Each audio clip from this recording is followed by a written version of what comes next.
ஆட்டுக்கால் பாயா உங்களுக்கு ரெடி பண்ணி தரேன். வாங்க வீட்டுக்குள்ள போலாம். ஆட்டுக்கால் போட்டுக்கலாம். அடுத்து வெங்காயம் போடுறேன். இப்போ பச்சை மிளகாய் தக்காளி போடுறேன். அடுத்து கொத்தமல்லி தலையும் போட்டுக்கிறேன். மிளகும் போட்டுக்கலாம். அடுத்து மஞ்சத்தூள், தேவையான உப்பும் போட்டுக்கிறேன். இப்போ நம்ம எல்லாம் போட்டாச்சு. இப்போ தண்ணி ஊற்றிக்கலாம்.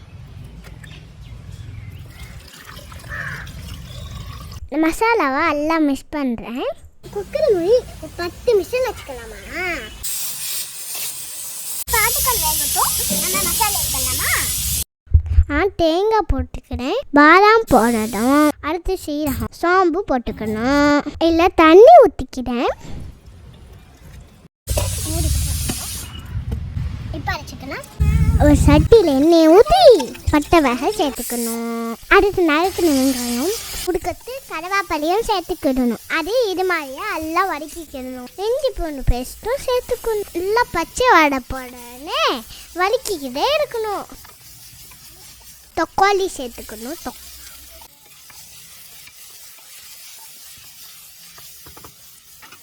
ஆட்டுக்கால் வேக வச்சோம்ல, வெந்துச்சு எடுத்துக்கிறோம். இப்போ வதக்கணும்ல, அதில் வேக வச்ச ஆட்டுக்காலையும் சேர்த்துக்கிறோம். குக்கர் அரிசி தண்ணியும் சேர்த்துக்கணும். இந்த நேரத்தில் இந்த மிக்ஸியில் அடிச்சோம்ல, அந்த மசாலாவை சேர்த்துக்கணும். அடுத்து பச்சை மிளகாய் போட்டு மூடியை வச்சு கொதிக்க வைக்கணும். கொதி எல்லாம் வந்துடுச்சு பாருங்க. ஆட்டுக்கால் பாயம் வேறு லெவலில் ஏறியாச்சு. ஆட்டுக்கால் பாய் அடியாச்சு. நம்ம எடிப்பேட்டில் வச்சு சாப்பிட்டு இருக்குது.